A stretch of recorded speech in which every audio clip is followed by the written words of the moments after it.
समस्त ग्रामवासीगण के हृदय से आभार व्यक्त करत हैं जो सम्मान देता जो आपके आमंत्रण मिलते थे कर लिए। और रामचरितमानस जब भगवान मर्यादा पुरुषोत्तम श्री रामचंद्र जी के चरित्र के वर्णन में एकमात्र भगवान राम जल मर्यादा पुरुषोत्तम कहे गए, बाकी कोई भी भगवान ला मर्यादा पुरुषोत्तम नहीं कहेंगे। तो भगवान राम लेकर वो मर्यादा पुरुषोत्तम कहे गए हैं कि भगवान राम के समस्त चरित्र और लीला एक मर्यादा में रह करके किए गए। भगवान राम संपूर्ण रामचरितमानस में कहीं भी मर्यादा लाने के काम नहीं करे। नहीं तो भगवान राम तो सृष्टि के रचयिता है। समुद्र पार करना रहती तो जरूरी नो है कि समुद्र में कैसे पार करना है तक युक्ति खोजना। मां सीता ने वापिस लाएगा उत्ता का संघर्ष नहीं करती, लेकिन रामचरितमानस के माध्यम से भगवान राम है कलयुग में संपूर्ण मानव समाज में एक संदेश देना चाहिए। तेकर कारण वो एक मर्यादा में रह करके अपन सब काम लग करेंगे। रामचरितमानस में जब आप कथा के श्रवण करेंगे तो बहुत सारे क्षण और अवसर ऐसे आई ओला अगर हम अपन जीवन में आत्मसात कर ली तो एक कलयुग में भी जो हम सब मन सुख शांति खोजा था नो सुख शांति हमारे घर परिवार में मिली। आप रामचरितमानस में कथा के श्रवण करिए तो भगवान राम ने 14 साल के वनवास दे दिए जाते। ये आप सब लोग पता है कि भगवान राम ने बिना कोई गलती के 14 साल के वनवास मिलते।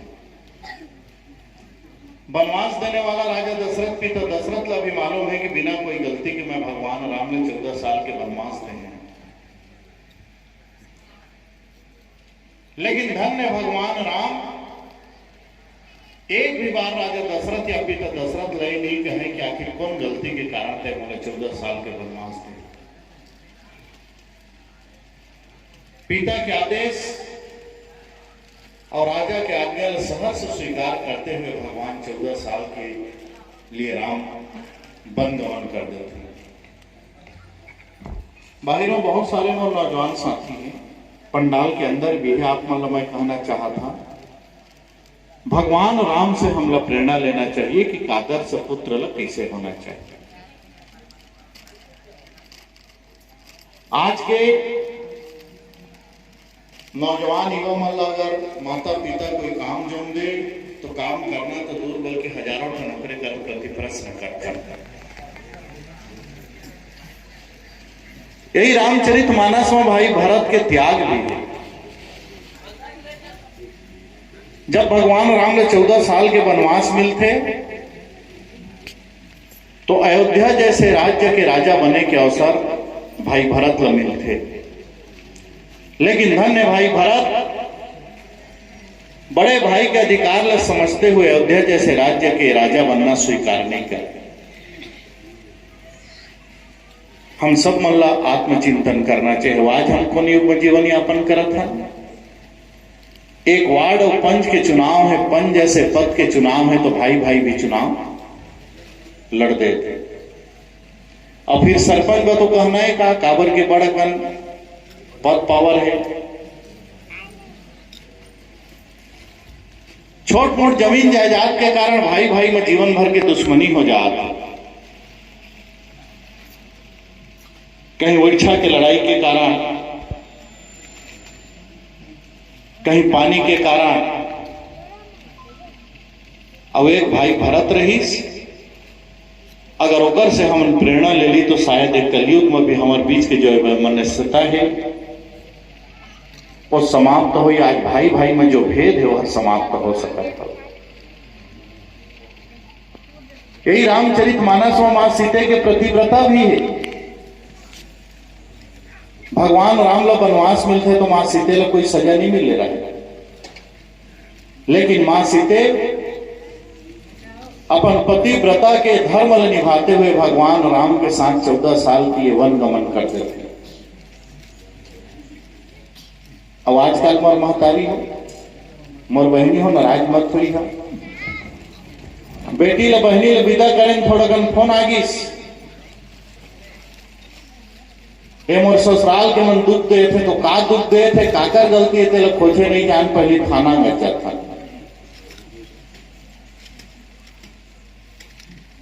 काकरो घर परिवार के लड़ाई झगड़ा ला, काकरो घर परिवार के विवाद ला कोई थाना कोई कोर्ट कचहरी आज तक हल नहीं कर पाई, ना भविष्य में कभी हल नहीं कर पाए। हल हम ही मन ला निकालना है, आपस में थोड़े बहुत जो ऊंच नीचे। और अगर ये भारतवर्ष के संपूर्ण नारी समाज है मां सीते जैसे पतिव्रता के धर्म में निभाएगी तो शायद वो नौबत भी कभी नहीं आए। यही रामचरितमानस में सबरी के प्रेम है, जे प्रेम के कारण भगवान राम का जूठा बेर के सेवन करेगा। तो यही रामचरितमानस में हनुमान जी के स्वामी भक्ति है, जे स्वामी भक्ति के कारण आज हनुमान जी हर चौक चौराहा में विराजित होते हैं, पूजे जाते हैं। यही रामचरितमानस में सुग्रीव की मित्रता है, तो यही रामचरितमानस में लंका के राजा रावण के भी आप मतलब कथा श्रवण करे के अवसर लगे। और राजा रावण जेकर बारे में कहे गए कि वो काल के प्रखंड विद्वान है, सबसे से बड़े कोई विद्वान, ओकर से कोई बड़े पंडित वो काल में कोई रही नहीं, और शक्तिशाली अत्याकम रही से कि तमाम देवता मन ओकर आदेश में ओकर निर्देश में काम करे। राजा रावण के एक आदेश हो जाए तो बेमौसम बारिश हो जाए। सैनिक शासन प्रशासन अत्याकम चुस्त दुरुस्त रहीस के रामचरितमानस में लिखे कि राजा रावण की इजाजत के बिना परिंदा भी होकर राज्य में पैर नहीं मार सकते रहे। भौतिक सुख सुविधा भी अत्याकम रही से क्या जल हम हवाई जहाज हेलीकॉप्टर कथा नो समय भी राजा रावण कर पुष्पक विमान के रूप में सुविधा भी उपलब्ध रही सब। और धन दौलत के बारे में कहना का, जिहां के सामान्य नागरिक सोना के महल में निवास करत रही है, सोना के घर में रहत रही, और राज्य के धन संपदा के बारे में कहना का, फिर भी राजा रावण के अंत हुई। तो अंत का कारण हुई, प्रखंड विद्वान रही, शक्तिशाली रही, बलशाली रही से, सैनिक शासन प्रशासन चुस्त दुरुस्त रही से, धन दौलत के कोई कमी नहीं रही, फिर भी राजा रावण के अंत हुई। सियान मन हमर कहे हम बाबू दो चीज के घमंड मत कर। वो कौन सा दो चीज है? पहली चीज है धन दौलत, और दूसरा चीज है पद पावर। ये दोनों चीज के जे दिन तय मानव के अहित में उपयोग करे, जे दिन ये दोनों चीज वो अहंकार करे, घमंड करे, तो ये दोनों चीज चलाए माने काकरो कर रहने वाला नहीं है। और जे दिन ये दोनों चीज के धन दौलत और पद पावर के उपयोग मानव हित में समाज हित में करत रहे, तब तक है वो व्यक्ति कर रहने वाला है।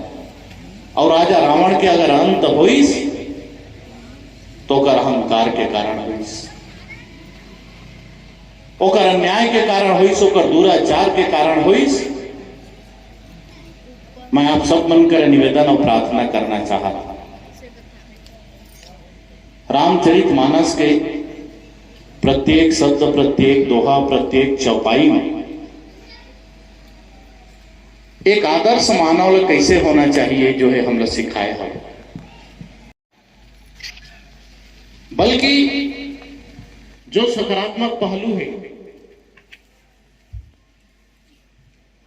हमारे जीवन ला जो सकारात्मक दिशा दे सके ऐसे कोई क्षण अवसर है ओला आप मन अपन जीवन में निश्चित रूप से आत्मसात करे के काम करिहा, ये निवेदन और प्रार्थना मैं आप मन करता हूं। बाकी अनेक विद्वान प्रवचन करता अपन के बीच में ही अनेक मानस गायन कलाकार हैं जो मन अपन गायन के माध्यम से ये मानव समाज में संदेश दी। मोर अनुरोध है, प्रार्थना है, केवल वो मनोरंजन तक सीमित मत रखिए बल्कि अपन जीवन ला सार्थक बनाए बर, अपन परिवार में संस्कार लाए बर, अपन घर परिवार में सुख शांति स्थापित करे बर, अपन घर परिवार ला शिक्षित बनाए बर ओकर उपयोग करिहा। ऐसे निवेदन और प्रार्थना के साथ बहुत बहुत धन्यवाद, बहुत बहुत आभार ग्राम तलवा के प्रत्येक निवासी मन के, आयोजक मन के। ऐसे कोई भी क्षण अवसर आते तो आप मन के बहुत सम्मान सहित मोला निमंत्रण मिलते और जब भी आपके बीच में आथन तो बहुत ही सम्मान देता, उद्बोधन के दो शब्द बोले के मौका देता। आप सबके हृदय से आभार व्यक्त करते हुए सदैव मैं आप मन के ऋणी रही हाँ। मोर लायक जो भी काम रही, जो भी सेवा के अवसर रही, मोला निश्चित रूप से बताहा ओकर लिए भी मैं प्रयास करी हाँ। यही सब शब्द के साथ आप सब लोग मोर सादर प्रणाम नमन है। बोले मर्यादा पुरुषोत्तम श्री रामचंद्र की।